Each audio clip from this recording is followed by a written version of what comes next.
Anda kembali di Bincang Virtual, masih membahas mengenai the new normal atau kehidupan normal baru dengan narasumber-narasumber kita pada malam hari ini. Ada Bapak Gindo Tabubolon, Wakil Direktur dari Brooks College, University of Manchester. Kemudian juga ada sosiolog Pak Imam Prasojo dan Ibu Evita Nursanti, anggota Komisi 6 DPR RI dari fraksi PDI Perjuangan. Ya, tadi sudah dipaparkan oleh Pak Gindo ya mengenai grafisnya itu. Kemudian apakah sebenarnya Pak kita sudah siap ini Pak Imam dengan kehidupan normal yang baru? Ya.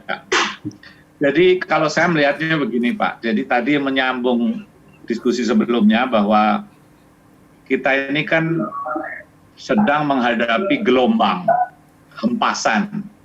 Nah, upaya supaya kita itu bisa selamat yang sedang dilakukan kita bersama itu adalah memutus mata rantai. Nah, itulah yang yang dikenal dengan flattening the curve ya, supaya gelombangnya jangan terlalu tinggi, walaupun nggak mungkin menghilangkan sama sekali, tapi paling tidak ya jangan terlalu tinggi, karena kalau terlalu tinggi maka akan ada tsunami pasien yang mungkin akan memporak-porandakan sistem kesehatan kita. Nah, kita sekarang ini fokusnya masih menghadapi bagaimana selamat dengan gelombang itu. Nah, bayangan saya, new normal itu adalah era di mana gelombang yang tinggi itu sudah mulai melandai, dan kemudian kita bersiap-siap, hidupnya itu tidak bisa kemudian seperti sebelumnya, karena ini sekarang era gelombang. Gelombang itu adalah virus yang belum punya antivirusnya, sehingga sewaktu-waktu bisa datang lah. Datangnya itu bisa diprediksi, bisa yang tidak diprediksi. Nah, yang tidak diprediksi itu misalnya perilaku kita yang tiba-tiba ada gelombang orang bertemu main sepak bola bersama, orang nggak peduli, itu lebih sulit diprediksi itu perilaku itu. Tapi kalau arus mudik itu harusnya predictable.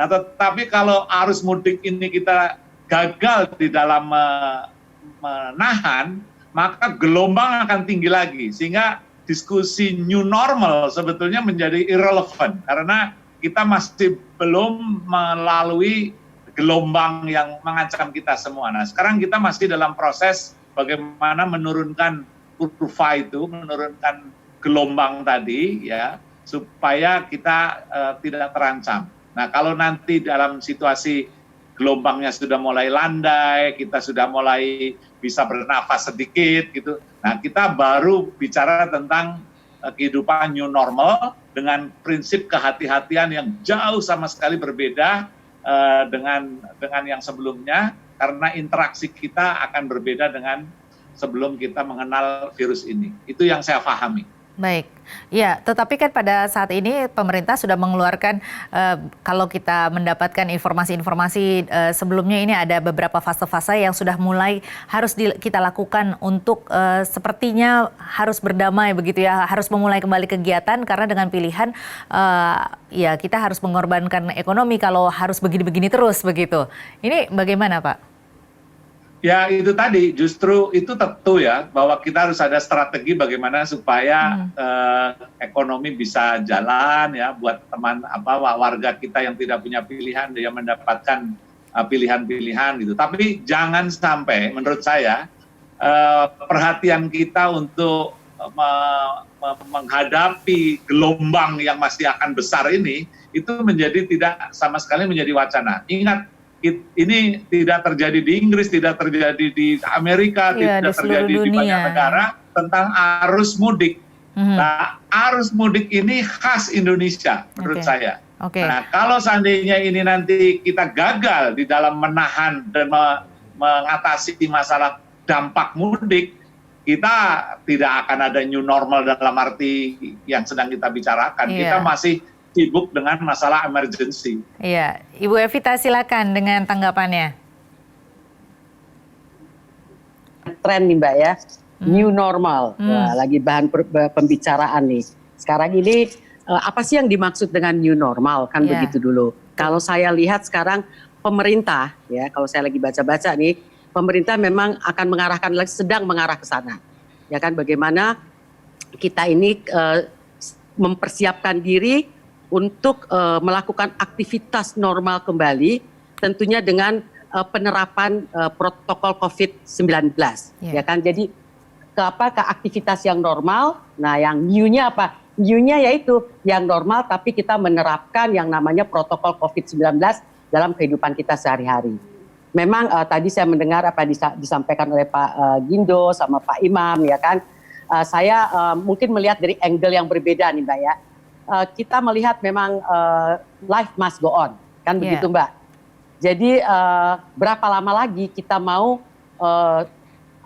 PSBB sekarang ini, kan begitu. Pemerintah ke depan sudah mengatur, kalau saya lihat mengarah kepada melonggarkan. Kemudian nanti yang tadi dikatakan new normal tadi. Nah sekarang ini kembali lagi kesiapan masyarakat kita, ya kan? Apakah kita siap? Tadi Pak Gindo menyarankan kalaupun kita melakukan kelonggaran PSBB sebaiknya kita lakukan Juni. Saya baca-baca memang Pemda DKI itu memperpanjang ya kan PSBB sampai bulan Juni. Ya kan sudah diperpanjang sampai bulan Juni. Nah sekarang ini tentunya saya yakin ketika pemerintah itu nanti menetapkan pelonggaran PSBB maupun melepas PSBB yang dikatakan new normal itu tentunya dengan pertimbangan-pertimbangan yang matang. Kan begitu Mbak. Sekarang ini harus diatur dulu ya kan. Sosialisasi dulu deh ke masyarakat secara masif ya kan. Yang new normal itu apa? Bagaimana mereka itu melakukan aktivitas sehari-hari dengan perilaku yang baru, budaya baru. Budaya pakai masker, sering cuci tangan, jaga jarak, kan begitu Mbak. Pulang ke rumah dari kegiatan di luar langsung mandi, ya kan. Kalau biasanya kita ketemu temen cipika-cipiki, sekarang nggak usah dulu. Biasanya kalau kita ketemu orang yang lebih tua dari kita cium tangan, mungkin sementara tidak dulu. Nah sosialisasi ini harus dilakukan ke masyarakat. Sementara itu pemerintah juga mempersiapkan, jangan sudah dilonggarkan, jangan sudah dilepas PSBB ini, tapi fasilitas medikalnya, rumah sakitnya belum memadai, kan begitu Mbak. Kemudian juga aturan-aturannya, ini kan harus ada aturan yang jelas ke depannya. Jadi ada banyak aturannya, misalnya nggak pakai masker itu gimana sanksinya, denda, ya kan? Kata orang, wah ini sulit, soalnya masyarakat kita berbeda. Saya yakin bisa, ketika kita bersama itu bisa. Saya ingat ketika pemerintah menerapkan 3-in-1, war ribut, kan begitu Mbak. Tapi akhirnya kan bisa itu diterapkan 3-in-1 itu. Jadi sebenarnya bagaimana kita mempersiapkan diri, masyarakatnya itu sendiri maupun pemerintahnya sendiri Mbak. Baik. Jadi harus ada adaptasi tertentu juga dari masyarakat kita, dan nanti juga mungkin kita akan bisa belajar bagaimana adaptasi yang dilakukan secara geografis dan juga demografis dengan perbandingan di masyarakat di Inggris. Mungkin kita akan ke Pak Gindo nanti, dijawabnya nanti dulu Pak Gindo. Kita harus break sejenak, pemirsa tetaplah di Bincang Virtual, nanti kita akan kembali sesaat lagi.